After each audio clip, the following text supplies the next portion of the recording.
Mr. Terry Alexander and Mr. Tarso Stavrakis.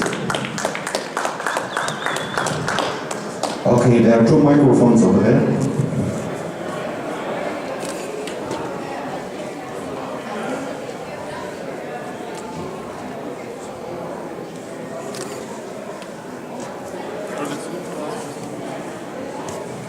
Oh, you have to press the button here.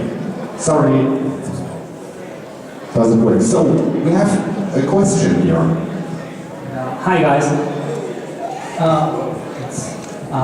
George Romero is known for giving good advice to his actors concerning the roles. Like Bob was here, the guy who played Bob, and there was that. And he told him to act like a child, you know, like for the zombie thing. Did he tell you anything for your roles? Like it's a question for all of you. For me, George was interested in a character who lived in the Caribbean, which is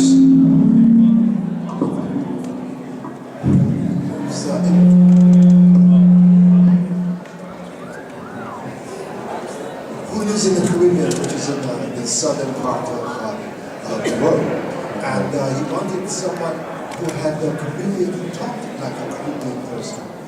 By doing that, you create an anxiety in the movie because we're all in the dark, it's dark and it's decay. And you create a character who is in the sun. You crave the sun in the movie. So that's what he wanted, that's what he gave me. So I have a big speech in the middle of the movie, and when I auditioned, he wanted me to audition with that speech, which was very difficult. It's very difficult to do that in one day. So I said, George, please, man, give me a day, one day, I'll come back tomorrow, I'll sleep on these words, and I'll give you something you like. So from that, we went on, and he was always good at giving little tiny suggestions. He's a great director, and had the perfect amount of characters in his movie.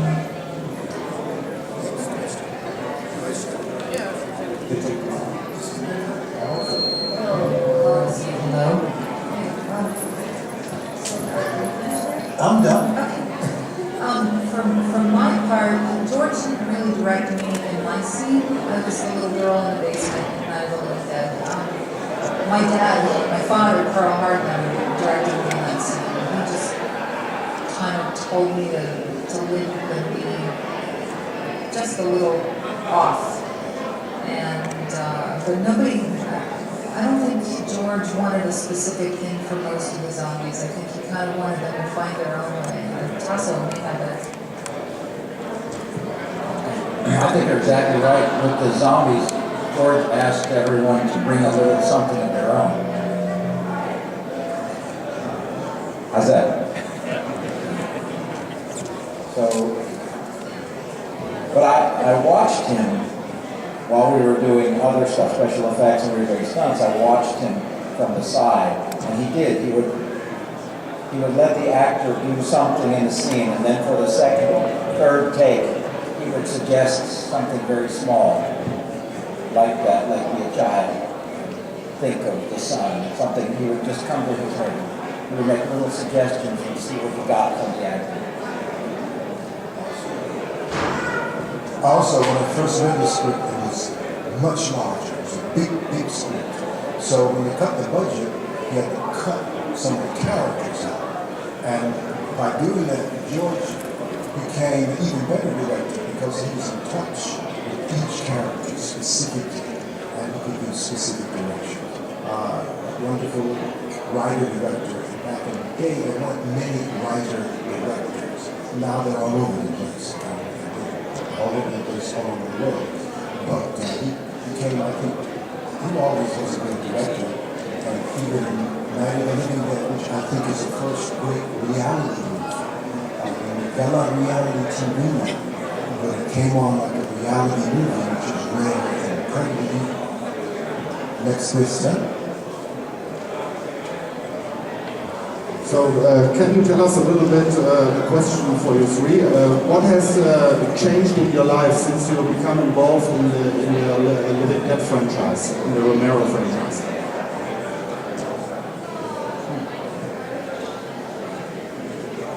I went to school as an actor. I started as an actor, and I was lucky enough to be in Dawn of the Dead, one of the first movies like that. And because of that, I got more work doing stunts, which I realized was still acting. And of course now we're doing a lot of these conventions too. This is a big change.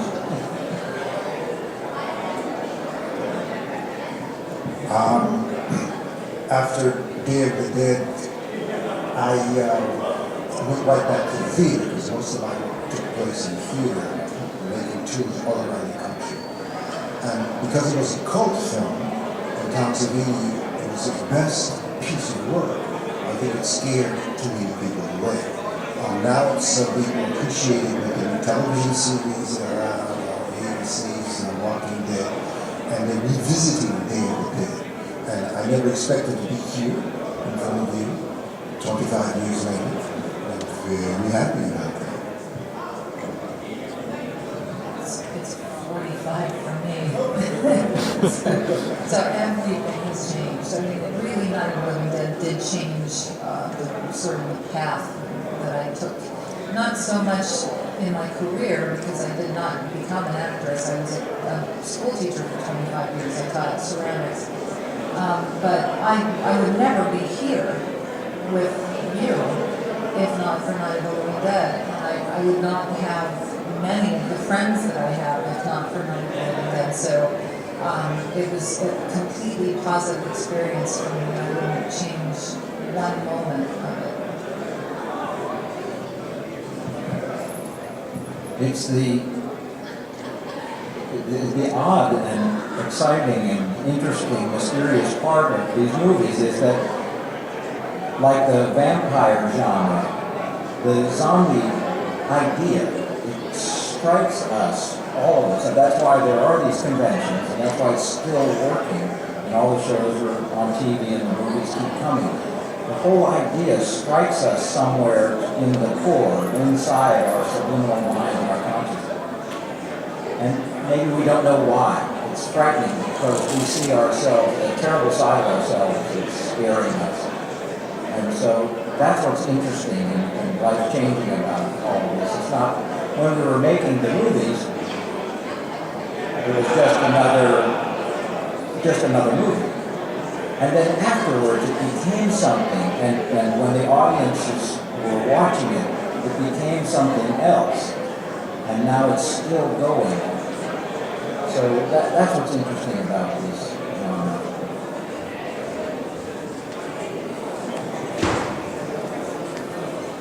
Terry, you mentioned that quite a lot got cut out of Day of the Dead from the script because of the money issues.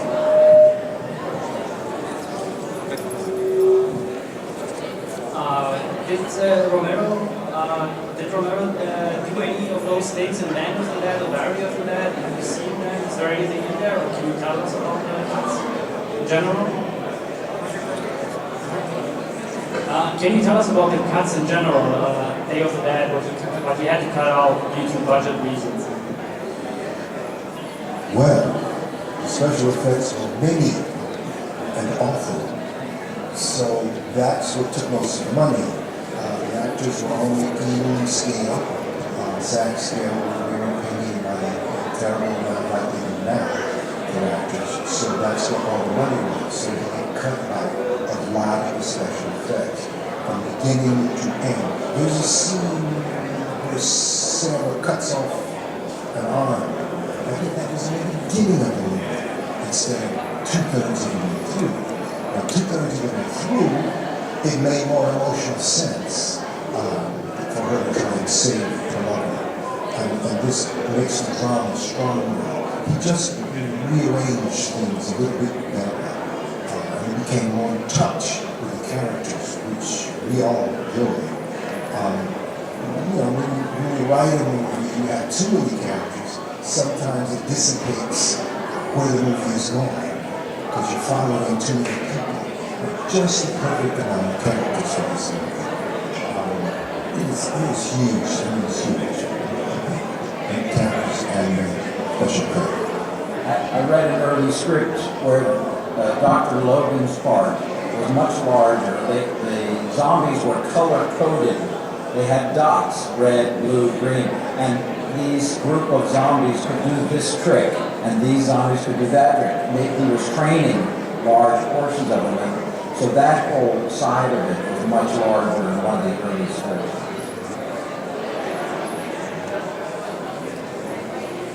Do any of you ever look back on your performance, hindsight being 20/20 and all? Do you ever look back? And I guess it'd be really interesting for you because you were a little kid, but do you ever look back and say, I wish I would have done this, I wish I would have done that? Or you look back and go, wow, that rocked?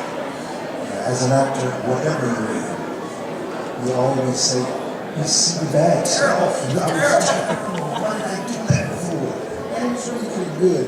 Now, it's in hindsight, 25 years later, I'm looking back and saying, hey, that was pretty good, pal. We're younger, we're still having great. So that's the difference. When you're out there working and you just see it after the event, you just pick on yourself. Pick yourself apart. You're just that critical of yourself. Well, because I was it's really hard to be critical of myself at 9 years old, so I'll just leave myself alone there. It's like, well done.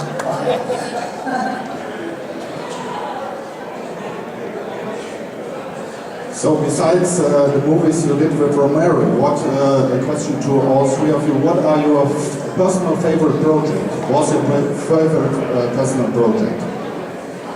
I saw a movie that George did before Dawn of the Dead called Martin, a vampire movie. That's one of my favorites with John Amplis. Very frightening vampire movie and a different style of vampire altogether. If you haven't seen it, I would suggest, I would recommend Martin. Terrifying. Yeah, I worked with Mel Gibson and Julie Roberts in a movie called Conspiracy Theory. And it was a good movie, but I truly enjoyed working with both those people. They were just marvelous. As an actor, when you look back, you want to remember those extraordinary people and artists to work with. And two of my favorite actors in the first place. But I did a TV movie way back in the day, in the 80s. America was doing a lot of movies for television. And I did a miniseries on the King, and I played his bodyguard, and I went all the way through the movie from the beginning to the end. And it's still, as I look back, another great statement of what America was trying to do at that point in time.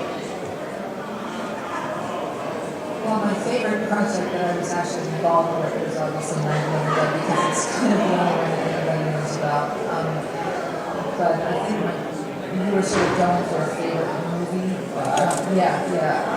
My favorite movie of all time is Jaws.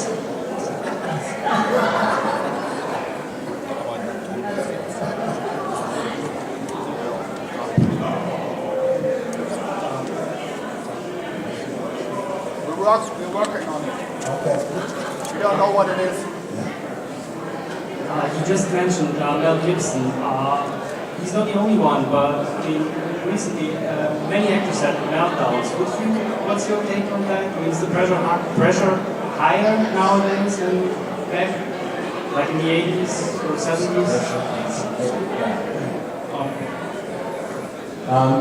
I think they had meltdowns back then, earlier on, but it was hidden because everyone had a stake in the celebrity. So he had a lot of handlers, he or she had a lot of handlers that would hide that, and to some extent they would use that, okay, he's a big drinker, okay, he's a philanderer, okay, this one does a lot of drugs, whatever it is, that would be part of their selling point. If they do bad things, if they do good things, it doesn't matter as long as it's interesting and then they stay in the news. Now, it's, I don't know, you see someone have a meltdown and just go, they're not in reality. Everyone has a camera, so you can catch everyone, on the toilet or buying something. There's no privacy anymore, so it must be difficult to be a real celebrity. Think of poor Michael Jackson, he's the epitome of that. You know, that poor kid never had a real childhood, never had a real life. So of course, his whole world is different than anyone of ours. A lot of the actors you see, a lot of those star-type actors are very, very bright people. And they're very, very sensitive people. They're feeling everything and seeing everything. And some of them need to know that. I see that time and time again. My career in theater and in film. And Mel was so bright, and they like to do a lot of improv. They like to do stuff off the cuff. And unless you're an actor who likes that, you're going to be in trouble. A lot of actors don't. They stick to their lines and they can't be very funny. And they couldn't possibly work with Mel Gibson or Julia Roberts. And I also think Mel is a better director than he's an actor. His statements in movies have been awesome. So, you know, you're under a lot of pressure when you're in the night and you have to do these things in the night. But, and then sometimes you get actors who are so egotistic and narcissistic, you work in a vacuum. When the camera's on you, on him, the star, and you're working off camera with him, you do your line as best as you can. Some of those actors, when the camera's on you, they're not there. They go off somewhere.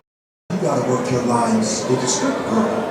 So it can be difficult sometimes out there when you're working in show business. It's not easy at all. Okay, next question. So our time is nearly up. I think we have room for one more question. Over there. Hi, just arrived, so I don't know, maybe somebody already asked it, but it's from Tarso. I was wondering, I read in a book that you turned down the part of Jason in part 2. That's right. Can you maybe explain your decision? It was a mistake. I made a mistake. I was an actor, and I was a young actor, and everything up to that point had come very easily to me because I was very talented. And I knew I was talented, and I was very arrogant, very egotistical. And that time, there were only a few movies like Jaws that had a sequel because they made a lot of money and they thought, well, we'll make some more money. So the sequel was just terrible. And it was obviously just to make more money. And that's what was in my head. I wasn't thinking like I did later. I thought, well, the Jason character, you know, first of all, what an honor it was for the producer from the first movie to think of me right away. And he called me. I was at Tom's house, at Savini's house. And he said, oh yeah, he's right here. He gave me the phone. Steve said, we want you to play Jason because now he's older, he's bigger, and he's not a kid anymore. And so you can do all the stunts, you know, as the character.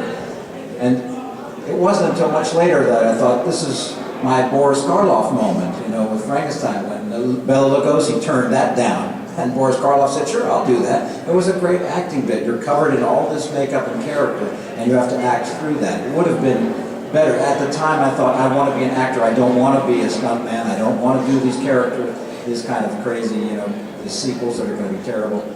So some of them were terrible, but still, it would have been a good job to be Jason. It would have been a fun role to explore much more of. It was a mistake, and so I said, no thanks. And there was a silence on the other end, like Steve was like, really? Bonehead. So I'm very sorry, our time is up for today. Thank you very much. Ladies and gentlemen, Ms. Kyra Schon, Mr. Terry Alexander, and Mr. Tarso Stavrakis. Sorry. Okay, we will have a short break. Stavrakis.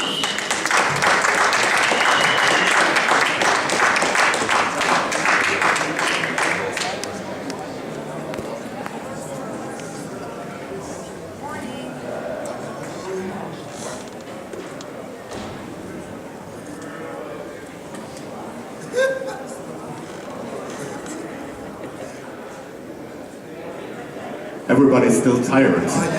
Yeah. Yeah. Maybe we have to cheer them up a little bit. Yeah. Okay, we have some people here that haven't been here yesterday. So can you tell us again how you three got involved in the different Dead movies and how you got the parts and stuff like that? Okay, I think everybody in the world has seen Night of the Living Dead, which I saw. And I hadn't seen Dawn of the Dead yet. And I heard that George Romero was looking for a kind of character who comes from the Caribbean. And I love the Caribbean. I've been there a dozen times or so. And I know how they talk in the Caribbean. They, like Jamaican people, talk very differently. So that's what he wanted. And there was a huge speech in the middle of this wonderful script that he wrote. And I auditioned with that, and he hired me. And I'm so thankful that he did, so I'm here with you today. Well, I got the part for Night of the Living Dead because my father, Carl Hardman, was one of the producers of the film, and also he played Harry Cooper, the control freak father in the film, and they needed a kid my age, and I happened to be available, so I just happened to be in the right place at the right time and connected to the right people. So I was very, very lucky. I went to Carnegie Mellon University, which is a big acting college in Pennsylvania, in Pittsburgh, in the United States. And I met Tom Savini there. He was in my class, and we became good friends.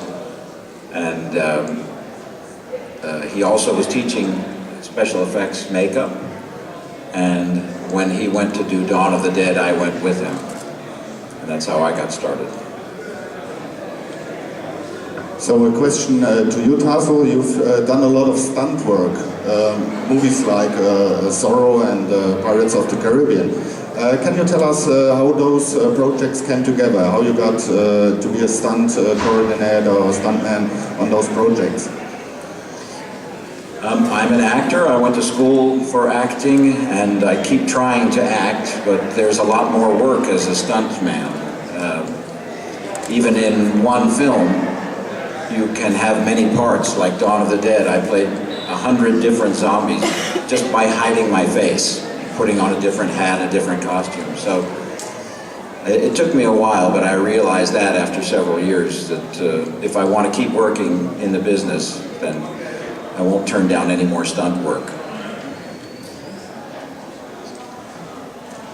So a question to Kyra. I will come to this guy later. When was the first time people approached you because of your role in that movie? Let's say for a documentary or stuff like that. When was the first time people came to you and said, "Oh, you were in that movie. We want you to have for a conventional. We want you to have for a documentary or stuff like that." The first time I was approached for a convention was in 1988, and I didn't know that conventions like this even existed. Of course, there weren't as many as there are now. It seems like there's one every weekend somewhere now. But it was, I was really surprised at this other world that existed, and I had a really good time talking to fans, and it gave me a different perspective on the movie. I had no idea that it meant anything to anyone. It was something that I really didn't even think about anymore. And I had a great time, and I've been doing them ever since, and that's been 1,000 years now. So I can't remember the first documentary. I guess maybe, I think it was probably the audio track for the Laserdisc release in the mid-90s. Was the first time that I was, interviewed as part of it. I'd done some print for Fangoria before that, but that was mostly. I have a question to Tarso. The effects in Friday the 13th are groundbreaking. Can you tell us something about the shooting of Friday the 13th? Well, how lucky I was. I just went to the right school, and I met the right guy, and we became friends. I did Dawn of the Dead, and then immediately went and did Friday the 13th. And at the time, they were just low-budget movies. We didn't get paid very much, but we had a lot of fun. And now it's become these fantastic cult phenomenon. So it was just coincidence, really, for me.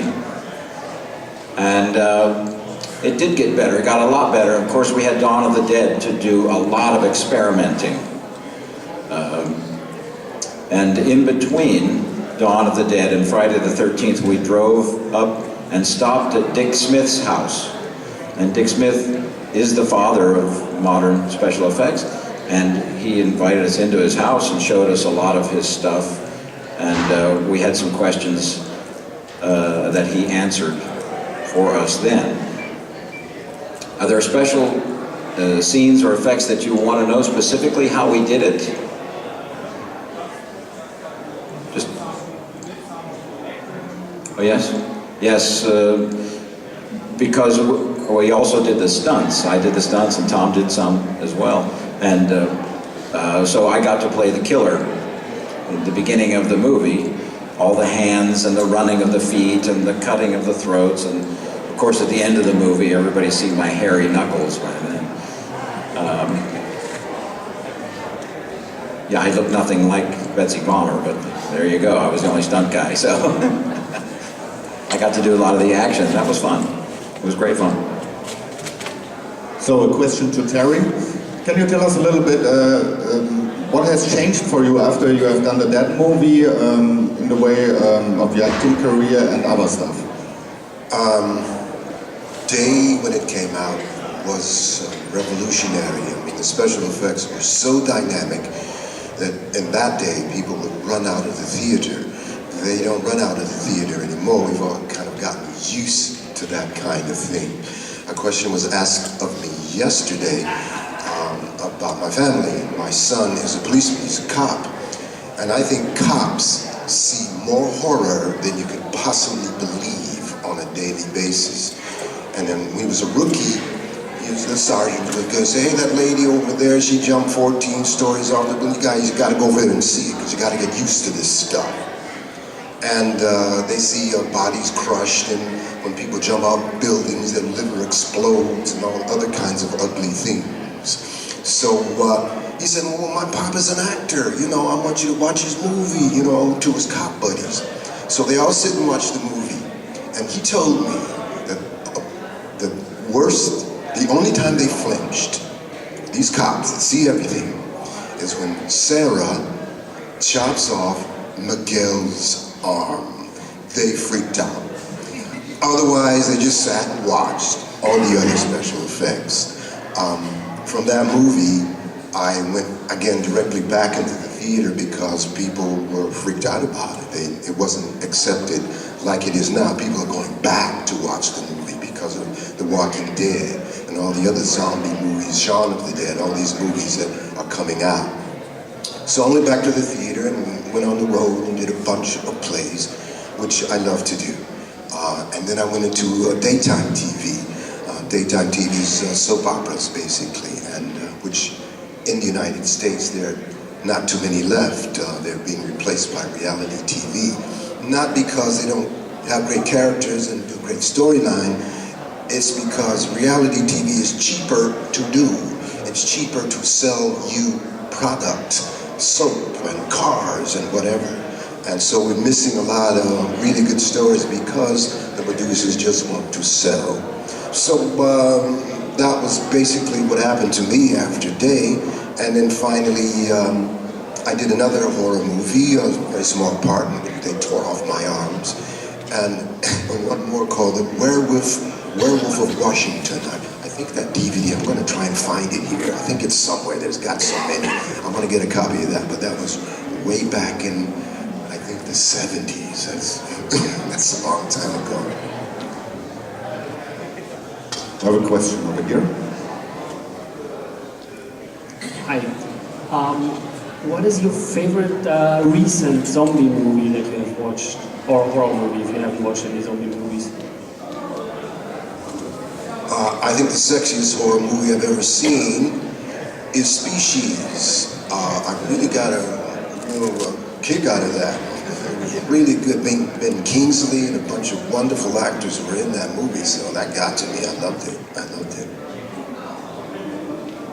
My favorite zombie movie, outside of the Dead movies, of course, is Fido. I love Fido.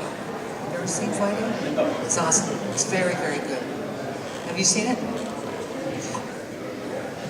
Frankenweenie?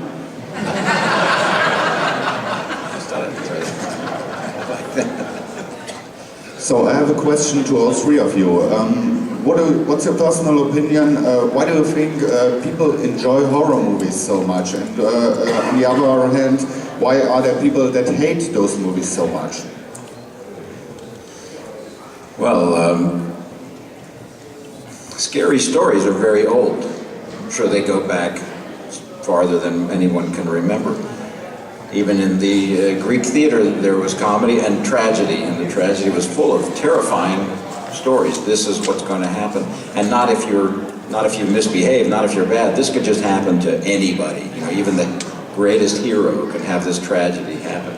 So there is something deep inside us that feels like it has to touch into that, or is attracted to that somehow. You know, we might as well get used to it, because at some point the vampires could come and suck our blood, or the zombies, you know, we're all going to turn into zombies, or how would we feel if I saw someone I knew?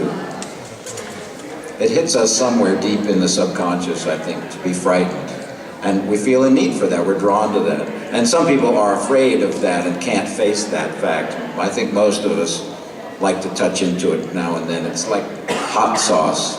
You know, it burns, but it burns really good. Yeah, I agree. I think, you know, we've grown up with scary tales, like fairy tales that we all grew up listening to. Hans Christian Andersen and the Brothers Grimm, they were, you know, sort of terrifying, some of those stories. And but I think it's a thrill ride for some people. Some people like roller coasters, some people don't. Some people like spinny rides. You know, so I think it's just kind of a thrill. You can touch something, it's not real. And you know, it's a safe thrill. I would agree. I think horror speaks to our instincts, our survival instincts for people. I think the zombie factor, zombies used to be just mindless creatures doing things, and when George changed that around and zombies attack us and eat us, I think that's part of the social commentary that goes through George's movies. Instead of assisting each other, we devour each other. And I kind of like that concept, you know, of George turning that around, so zombies became something else entirely. But it does speak to our basic instincts of survival. And fear sort of makes the adrenaline, you know, run through our bodies, so we have to, you know, get it together. That's exactly right. Fear is the most powerful emotion. Maybe more than love, I think. Fear hits you. And you don't know what you're going to do, really. You may feel like you're a hero, but when the thing that scares you most suddenly appears, we don't know. And I think we are curious about that, how we'd react. That's probably why we like horror movies. So we don't have much time today. I would like to talk about with you a little bit about future projects, what's coming next, what you're doing now. I just finished a little movie in Minneapolis, Minnesota, called The Control Group. I was the stunt coordinator, and I also had a part, and that was a lot of fun. That should be out sometime next year. Well, I'm not really an actress, but I did just finish a role as a zombie, imagine that, in a film, a friend's film. It's called Day Planner of the Dead. It's a short film. and that will be out soon. I was at a convention in Los Angeles called Kamikaze, and Sean O'Sullivan came by the table, and Sean O'Sullivan was the producer of Shaun of the Dead, which was very, very funny. And he came by the table and he said, "Hey man, I'm doing a sequel. I'm doing a movie called Dave of the Dead. Would you like to be in it?"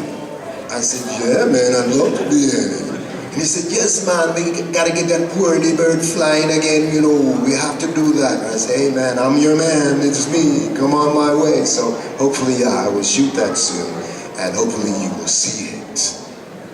And thank you very much, really, truly. So I think we have room for one more question from the audience. Over there. Come on, Terry, give us a line from the movie. I know how much you like doing it, so entertain these people as much as you've entertained me. You know, I think George's speech, his favorite line is, "He visited a curse on us, so we might get a look at what hell was like. Maybe he didn't want to see us blow ourselves up and put a big hole in the sky. Maybe he just wanted to show us he was still the boss man.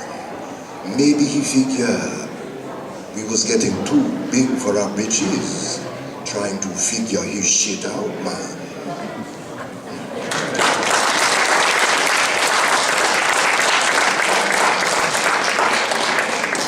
So you now have the chance to share any final thoughts, any comments with the German audience, and say thanks and stuff like that.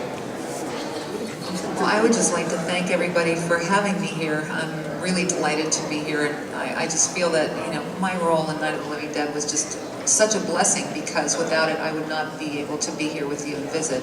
And everyone has been so nice and so polite. I heard Amanda Wiss say earlier that everyone is so polite, and it's true. This is a wonderful audience, and the fans here in Germany are really, really great. Thank you very much. Absolutely. Thank you to Thomas and the other producers of Weekend of Horrors, and Ralph, our host here. And I'd like to thank our helpers who were sitting with us and translating and counting, and I couldn't do it without them. I think it's special for me to be in a country that has been divided for a long time and feel that wonderful feeling of getting it back together again. I think the German people are remarkable in doing that, and so kudos to you all, really, truly. Thank you. Thank you very much. Ladies and gentlemen, the cast of the next movies, Miss Kyra Schon, Mr. Tarso Stavrakis, and Mr. Terry Alexander. Thank you.